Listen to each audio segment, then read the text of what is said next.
जो बचपन में पढ़ने में मन नहीं लगाता है, उसकी जवानी बहुत असमंजस में पड़ जाती है। और पढ़ने से ज़्यादा सुख कहीं है नहीं। बस 5 फार्मूला विद्यार्थी को याद रखना चाहिए। काकचेष्टा बको ध्यानम स्वान्निद्रा तथयुचा अल्पहारी गृहस्त्यागी विद्यार्थी पंचलक्षणम। ये 5 चीज़ें विद्यार्थी में होना चाहिए और 8 चीज़ें विद्यार्थी में नहीं होना चाहिए। कामम क्रोधम तथा लोभम स्वादम श्रृंगार कौतुके अतिनिद्रा अतिसेवा विद्यार्थी ही अष्टवर्जयत। 8 चीज़ें विद्यार्थी के लिए वर्जित है। खुलासा कर दूं कि आगे बढ़ जाऊं? खुलासा करूं कि आगे बढ़ूं? बोलो ना, हैं? बोलो, खुलासा कर दूं? कर देता हूं। अपने बच्चों को सुना देना। काकचेष्टा, विद्यार्थी में कौवा जैसी चतुराई होना चाहिए। जैसे कौवा चतुर होता है। कौवा कैसा चतुर होता है? एक कौवा अपने बच्चे को चतुराई सिखा रहा था कि बेटा, यदि आदमी आ रहा हो तो चिंता की बात नहीं है। बोले क्यों पापा?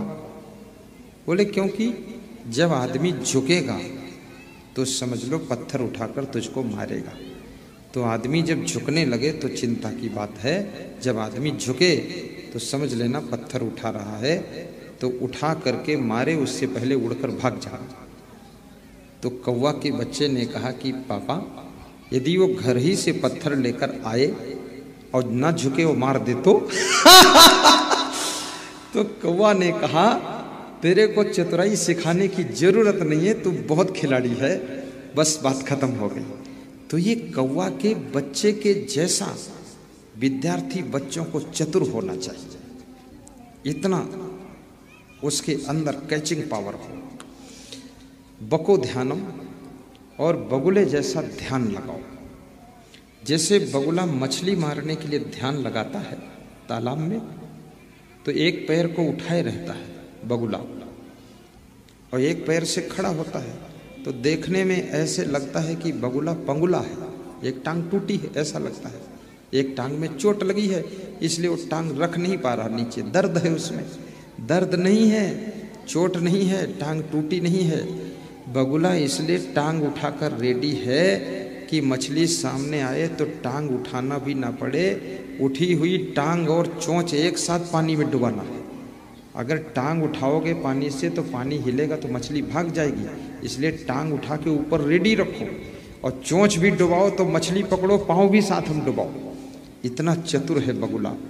तो बगुले जैसा ध्यान, जैसे बगुला मछली पकड़ने में ध्यान लगाता है, ऐसे ध्यान लगा करके अपने स्कूल के सब्जेक्ट के विषयों को अपने अंदर प्रवेश करो। बको ध्यानम स्वान निद्रा, और विद्यार्थी की नींद कुत्ते जैसी नींद होनी चाहिए। कुत्ते की नींद कैसी होती है? कुत्ता सो रहा हो, उसके पड़ोस में निकलो तो कुत्ता आँख खोलकर देख लेता है और फिर आँख बंद लेता है।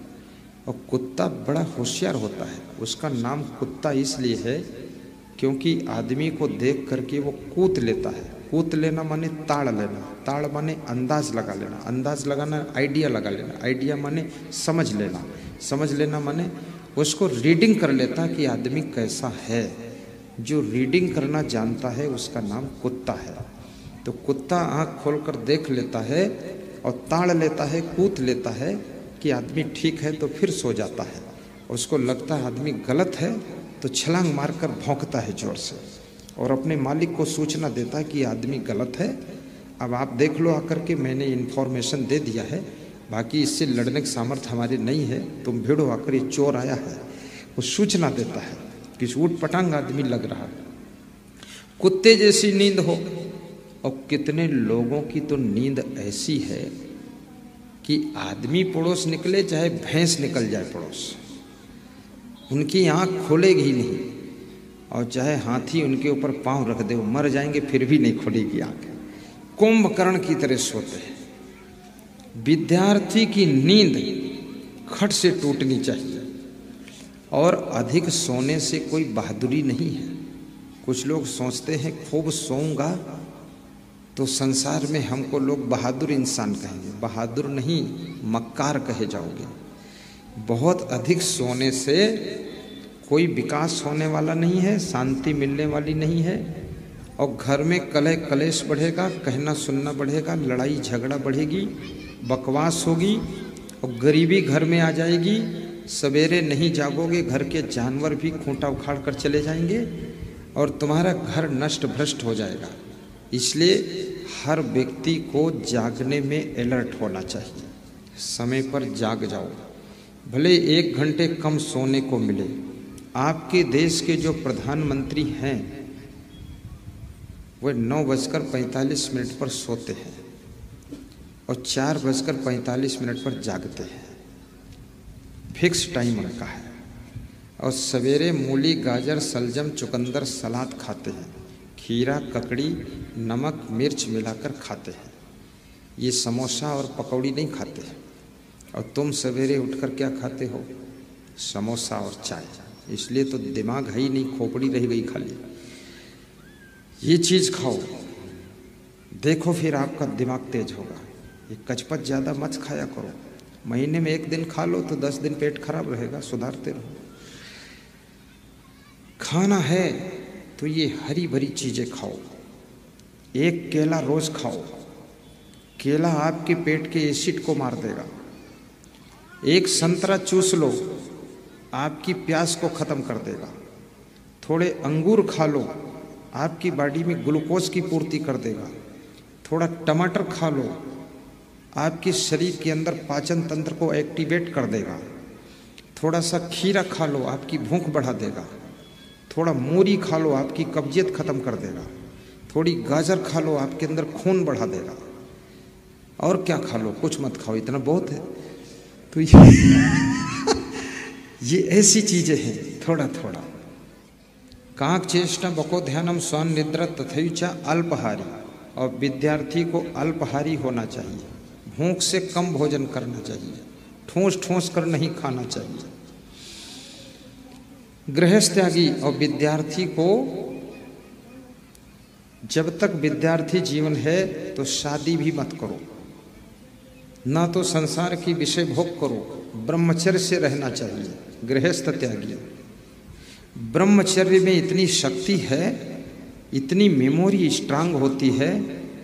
आप तेजस्वी भी बनोगे, ओजस्वी भी बनोगे, तपस्वी बनोगे। ब्रह्मचर्य आपन तेज संहारो आपे, तीनों लोक हाँकते कांपे। अपने तेज को संहारो तो सही। देखिए कितनी बुद्धि कुशाग्र होगी आपकी। एक बार जो देख लोगे खट से याद हो जाएगा। इस अपनी शक्ति को संभालो। तो विद्यार्थी को त्यागी भी रहना चाहिए।